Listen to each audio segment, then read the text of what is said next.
Welcome to EPG Pathshala. I am Dr. Rashmi Bachu from University of Hyderabad. Today we shall be discussing about role of women in medieval politics. This is from the module Women and History. Here we shall be discussing about what role women were able to play within the medieval politics of India. Needless to say, they did not play any direct or very important role, or at least they were not allowed to play such a role. Nonetheless, we find the existence of a number of very important female personalities who were able to influence the political happenings of their times, and we see them existing as kings, as kingmakers, as regents, as warriors, and as mothers and wives of the ruling kings, and accordingly they were able to influence whatever was going around them. India was, of course, a male-dominated society since historical times. The medieval period was no different from what existed before that. Male succession to the throne was the norm, and female succession was generally not accepted by the society, and that was one of the biggest problems. We do, however, see some exceptions to this case, particularly in two personalities, that of Razia in 13th century and also Rudrama Devi in Deccan, who happened to be kings in their own power. Intelligent and accomplished women did influence the political developments of their times. We do find mention of capable queens and princesses who could manage a place in political decision making, although from behind the veil. So they were not directly visible as such. Certain areas like distribution of charitable resources and serving as a channel to access the king were the domain of the royal women, and examples of this abound in our sources for medieval India. This paper we shall be looking at in three sections, that is the Delhi Sultanate, the Mughals, as well as the various dynasties of Deccan area. Foremost thing that we need to consider here is the sources. The issue of women participation in medieval politics is pretty difficult to fathom in a wholesome manner. This is precisely because the sources do not speak about the women participants directly. As I said, the women were not directly participating in the politics. They were not becoming kings, the ruling queens as such. And most of the official sources do not talk about women because it is considered as derogatory to refer to the women of the royal family. So conventional sources as a rule do not mention women of the family.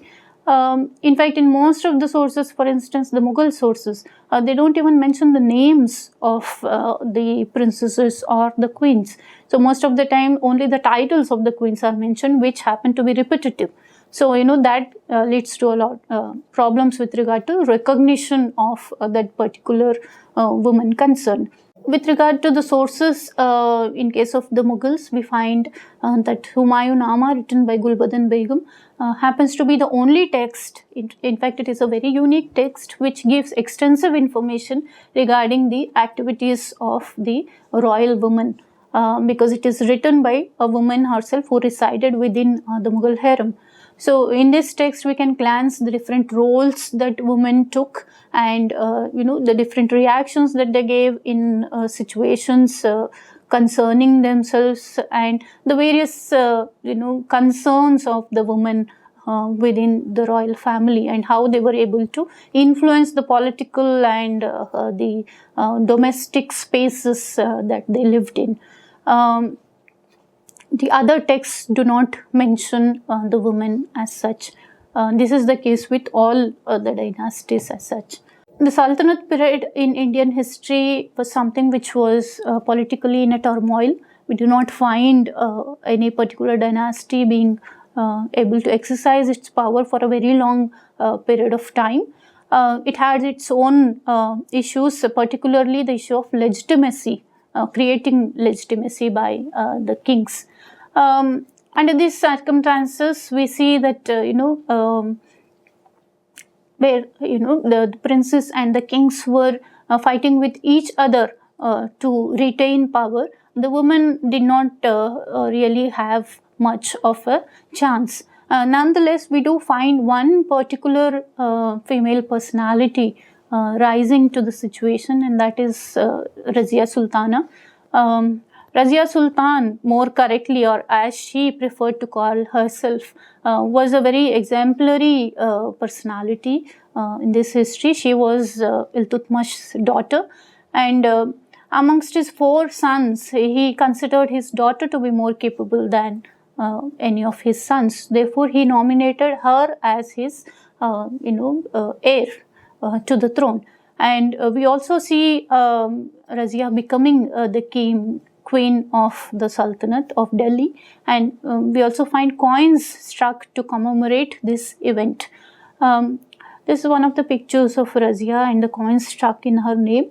However, Razia's journey as the ruling queen was not a very easy one. She encountered several problems, especially from the nobility. Her father's nobles, who happened to be very powerful, did not like the idea of a woman ruling over them. This was also the period when, as I said, the king could not create legitimacy for himself. So the nobles were more powerful than the king, and they wanted to retain their power and their independence. So they wanted somebody who was a weak king on the throne. And these nobles played a very decisive role in the downfall of Razia. They are together known as Turkai Chahalgani. This is the term used by Burney. This means they belong to the Turk ethnicity, and they were 40 in number supposedly. And they were all in charge of the various provinces of the Sultanate. The main problem with Razia was that after becoming the ruling queen, after ascending the throne, which she did with the help of the people of Delhi who supported her, she could not come to terms with the nobles. She could not accommodate the nobles or their ways or their independent ways with her rule. And this according to the modern scholars, seems to have been the reason for her subsequent defeat. However, we find that contemporary sources, including Burney, as contemporary scholars like Burney as well as Minhaj ul Siraj, referring to her gender as the problem behind her downfall. She ruled from 1236 to 1240, that is only for 4 years. With regard to Razia, we find that while she was ruling over Delhi, she had changed. She was conscious of her being a woman, and she changed her attire and her attitude towards, showing herself as being male. So she did away with the traditional parda, and she adopted the kaba or the cloak and the kula and hat, something which was worn by the male kings. So this was something which was seen as a cultural departure in the 13th century society. It was not accepted by the people, but at the same time it shows the keenness on part of Razia to showcase herself as a capable ruler.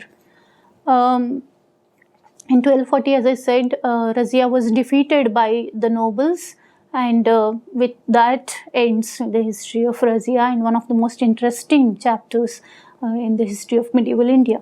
Now let us turn to the case of the Mughals. The Mughals happened to establish the largest empire in medieval times. The foundations of this empire was laid by Babur, but it was strengthened to a great extent by his grandson Akbar. The Mughals were descendants of both Genghis Khan as well as Amir Taimur, and they followed what is known as the Chagatai Timurid culture. This was basically Central Asian culture where women, it was semi-nomadic in nature, and being a nomadic society, and they allowed their women greater prominence, something which is not seen in case of settled societies. So, women were seen in roles of being the advisors, and they were also soldiers and warriors in their own right, and they could command soldiers under their authority. They were also very good administrators. Um, the best example perhaps of this was Genghis Khan's mother as well as his wife. They are believed to be the main support for Genghis Khan in allowing him to establish such a huge empire.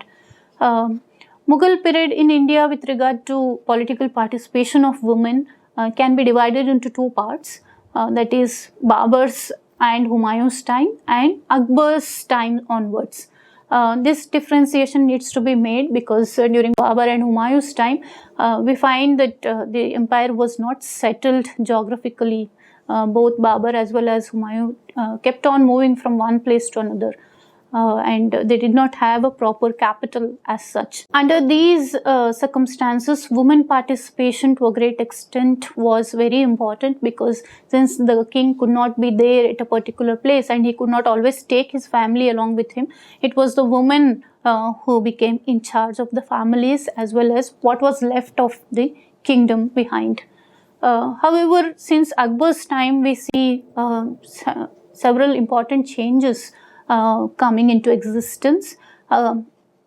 During Akbar's time, the empire expanded and it became settled with a specific geographical contour and with a specific capital of its own. And the connection with Central Asia was somehow snapped to a great extent. It became lessened and the nature of empire became more indigenous. It became more Indian. The Rajput policy of Akbar was to a great extent responsible for this. We see the nobles being inducted from the Rajputs and Indian Muslim families during Akbar's time, and accordingly we also see cultural changes taking place within the domestic space of the Mughals as well. So, during this time we find the role of women becoming more rigid and it came to be defined more narrowly. This is the time when the harem became sacred. That was not the case during Babur and Humayun's time. Now we shall look at some of the prominent women who played an important role in the development and sustenance of the Mughal Empire. Ihsan Daulat Begum is perhaps the first such woman. She was Babur's grandmother and she was very well known for strategies and tactics, political strategies and military tactics. She was in charge of the administration and political affairs of Babur's kingdom right after his father's death. Babur was a child in that time.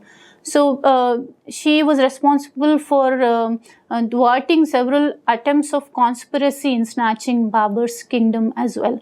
This is one of the paintings showing Babur seeking his grandmother's advice.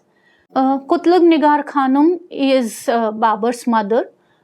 She too supported him in a very significant manner, just as his grandmother. This lady was known for her courage, patience, and endurance, and had a personal army of around 1,500 soldiers. She commanded that army, and she is said to have accompanied Babur to all the wars and expeditions and took part in that. And in the Baburnama, he speaks of his mother as a very capable woman and somebody who took great hardships for his sake while he was just a wandering king. It was a tragedy that she died in 1505 without her seeing her son as a successful king. Maham Begum was Babur's favorite wife, and she was very influential during his reign as well as that of Humayun's. She belonged to the Shia sect, and this was the reason that Babur was able to have very good political ties with Iran. She influenced these relations. She also traveled with Babur to a great extent, especially to Balkh and Badakhshan as well as Afghanistan, and she shared his various difficulties. She was given the title of Padshah Begum by Babur. This title was considered to be very important and showed the respect that the Mughal emperors had towards the woman who was given this title. Khanzada Begum is another very significant woman in the early history of the Mughals. She was the elder sister of Babur. It is said that she was responsible for saving Babur from Shiabani Khan. He was a cousin of Babur and a very powerful Uzbek chief who besieged Babur in Samarkand, and at that time he did not have any resources with him. So, as a part of negotiation, Khazada Begum agreed to marry Shiabani Khan and allow Babur freedom. So Babur was allowed to go out of Samarkand along with his family. She came back later, around 10 years after this, when Shiabani Khan died, and she was given a very high position within the Mughal household. She also was the main supporter and advisor to both Babur and Humayun, and later she was given the title of Padshah Begum, and she was also made the head of the harem during Humayun's time. This is one of the pictures of Khanzada Begum. Hamida Banu Begum was the favorite wife of Humayun, who accepted, the emperor as her husband only after much insistence on his part. There is a very big episode of how Humayun tried to attract Hamida Banu Begum's affections towards him in Gulbadan Banu Begum's Humayunama. She later she gave birth to the Prince Akbar, and because she gave birth to the male prince, she was able to rise in the social status within the harem. She was also somebody who had great political sagacity, and she was also given the charge of the empire when Humayun had to go away to Iran. She also played a very important advisory role after Humayun during Akbar's reign, and she was given the title of Maryam Makhani, and she was the first lady, or the head of the harem till her death in 1604. Now, Noor Jahan perhaps was the most popular and the most well-known of the Mughal queens. She was an exceptional woman because of her various capabilities. Her political role, it went beyond the mundane duties of managing the harem and advising the king, as we have been seeing so far. She was so much more influential. In fact, she directly participated in the politics of those times. She was part of what historian Beni Prasad calls as the Noor Jahan Junta. It was a clique which was formed by the four most important personalities of the court in those times. That is the Prime Minister Itmadud-Dawla, Noor Jahan's father, her brother Asaf Khan, Noor Jahan herself, and Jahangir's most capable son Khurram, who then later went on to become Emperor Shah Jahan. So this Noor Jahan Junta was considered to be a very important a group of nobles who were influencing every decision that Emperor Jahangir made. Other than this, Noor Jahan was also a very accomplished woman in the sense that she was very well educated. She was generous and intelligent with her finances.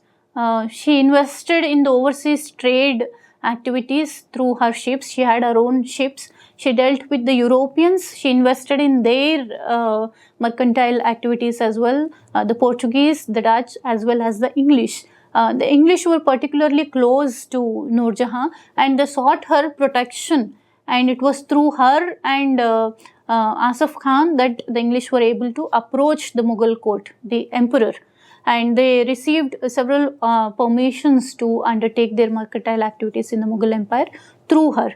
And other than this, during Jahangir's time, we see Noor Jahan enjoying the same kind of paraphernalia that was reserved for the Mughal emperor. So, she was given the same status as the emperor. She took part in the political decision making directly. She also had the authority to strike and circulate coins in her own names. This was something very significant. And she also gave public audiences on her own. And this was again a privilege which was highly, guarded by the Mughal emperors. She had the privilege of issuing parwanas and hukums, the royal orders, which were generally reserved for the princes. So, other than that, she also was a very good soldier, and she had a cunning ability towards politics. This is something which is brought to our notice during the incident of Mahabat Khan's rebellion. During this time, towards the end of Jahangir's reign, Mahabad Khan, a very important noble who was envious of Noor Jahan's influence, he imprisoned Jahangir while he was on his way to Kashmir. And he wanted to separate Noor Jahan from Jahangir.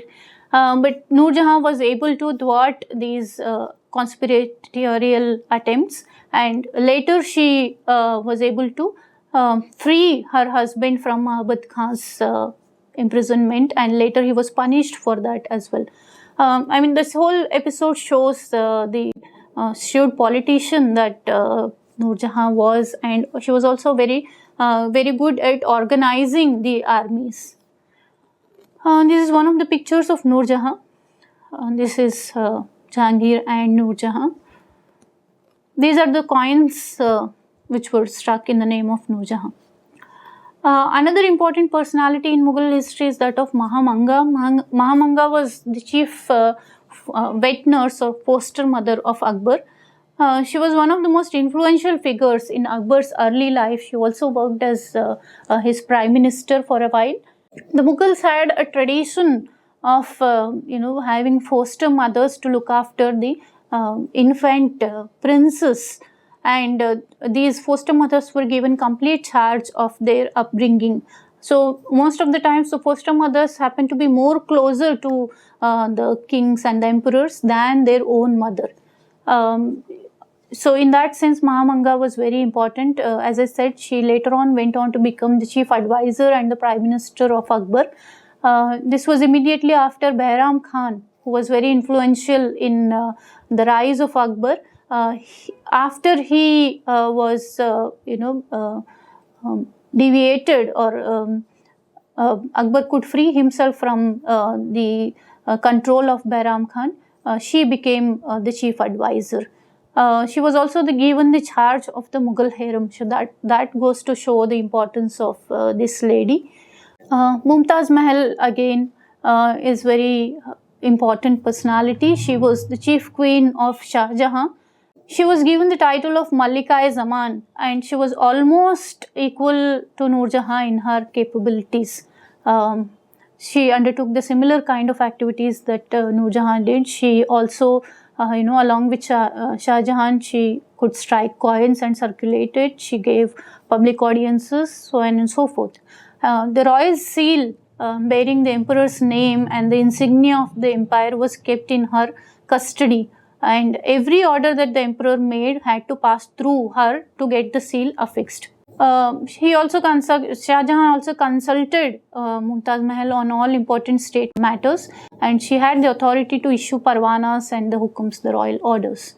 So this is one of the pictures of the Mumtaz Mahal. Of course, the emperor's love for his wife Mumtaz Mahal was very well known in the construction of the Taj Mahal. The last perhaps personality in the Mughal history in terms of importance is that of Jahanara.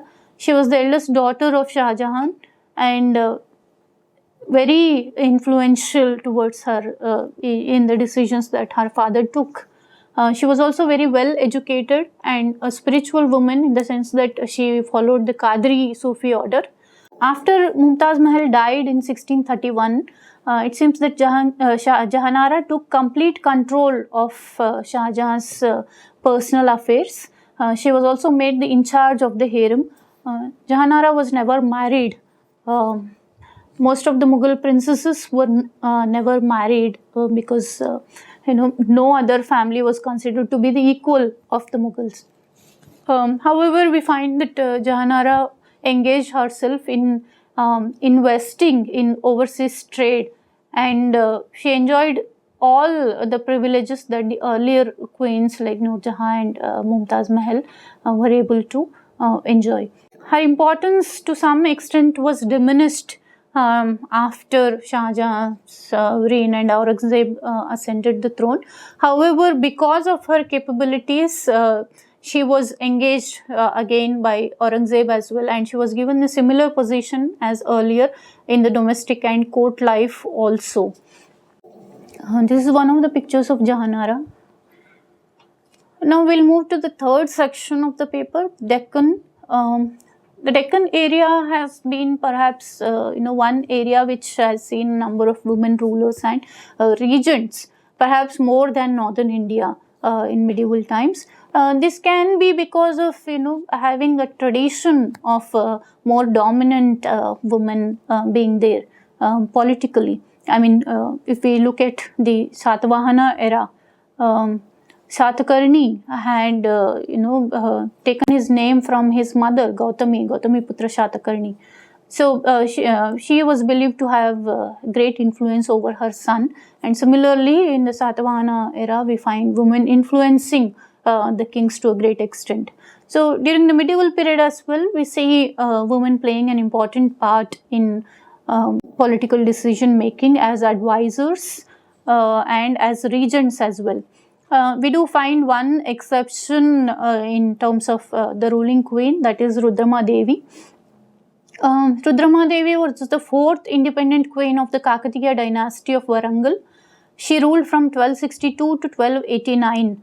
Her father Ganapati had no sons and his brothers had died before him, leaving him no choice but to appoint his daughter as a ruler. It is said that she ruled jointly with her father for some years before he died, and once he died, she became the sole ruler of the dynasty. We find many inscriptions mentioning her name and addressing her as Maharaja. In the inscriptions, she is also mentioned as Rudra and wrote as Rudrama Devi. So, in some ways asserting or rather not making her gender identity clear. She also took to wear the male attire very similar to that of Razia, and she was believed to be a very capable warrior who was able to safeguard her kingdom from the neighboring kingdoms of the Pandyas of Tamil Nadu, Gangas of Orissa and the Shunas of Devagiri. She died on the battlefield in 1289 and the throne passed on to her grandson from her daughter Prataparudra. This is one of the pictures of Rudrama Devi. Another very interesting personality in Deccan history during this time is that of Chand Bibi. Chand Bibi was the princess of Ahmednagar and she was married to Ali Adil Shah I of Bijapur. She was adept in court politics and she acted as a regent of both Bijapur Sultanate as well as Ahmednagar Sultanate in different times. For Bijapur Sultanate, she was regent from 1580 to 90, whereas for Ahmednagar, she was regent from 1596 to 99. She played a very important and a decisive role in saving the Ahmednagar kingdom from the expanding Mughal forces in the beginning of the 17th century. She negotiated with the Mughal Emperor Akbar and his son Prince Danial as well. The main problem with Chand Bibi's regency was that of course being a woman, the nobles could not accept her influence and her control, and powerful and ambitious nobles like Mia Manju and Abhang Khan, they created conspiracies against her, sometimes in collision with the Mughals as well. And this one such particular incident led to her death by public lynching when it was said that she was in league with the Mughals, and this rumor caught public imagination, and accordingly she had to die a very painful death. Chand Bibi was believed to be a very good stateswoman who could do away with many rebellions. And she was also a warrior whose presence inspired the army to fight the Mughals. We find details with regard to this particular capacity of her. And she was also given a popular title of Chand Sultan by the ruling king. This is one of the pictures of Chand Bibi. The last personality I am going to discuss today is that of Umabai Dabade. In the 17th century, we see Deccan witnessing the rise of the Marathas, and the Marathas were particularly known as warrior, and they also had significant number of women warriors amongst themselves who could secure their patrimonies when the men folk were away on raids and in battles. She was a warrior and a wife of Maratha Senapati Traimbak Rao Dabade, in early 18th century when the Peshwa was ruling over, and in the early period of 18th century, the Peshwa and the Senapati, that is the Bade family, they were in conflict with each other, and both were trying to gain upper hand in the court politics. During this time, we find that Umabai Dabade was somebody who was able to advance her family's fortunes in possessing or controlling the Gujarat area. In 1731, her husband died, following which her son was made, Yashwantrao was made the Senapati by the Peshwa. At the same time, since he was a child at that time, he could not take over the duties assigned to him. Therefore, Umabai Dabade acted as a regent Senapati, and she was, as I said, responsible for the Maratha advances in Gujarat, and later their deputy Gaikwads were able to take control from them and create their own kingdom in Gujarat. Other than these women that I have mentioned so far, medieval Deccan had produced many other notable women like Jijabai, mother of Shivaji, Tarabai, Ahalyabai Holkar, and so many others who generally acted as political advisors, as regents, and as warriors, safeguarding the interests of their families. So, towards the conclusion, we can say that as we have seen, medieval India prominently had male rulers across different regions and different periods, but women were able to leave their mark in various ways. They generally fulfilled the advisory role, which was considered as a respectable form of political activity for women. However, we do find some exceptions in women like Razia and Rudrama Devi, who adopted not only the male attitude but also the male attire in order to assert their right to rule. Within the Mughal family culture, of course, we see because of their lineage from the Chingezi Timurid culture, they were more able to accommodate women within the political arena as well. And more or less, it was the capability and the intelligence of these women which was, determining factor in allowing them to take different political roles. So thus we can say that women in medieval period played an indirect role in politics, and their voices were in many ways significant and effective as well. Thank you for watching this video on PG Pathshala. For any further information, you can refer to other references. Thank you.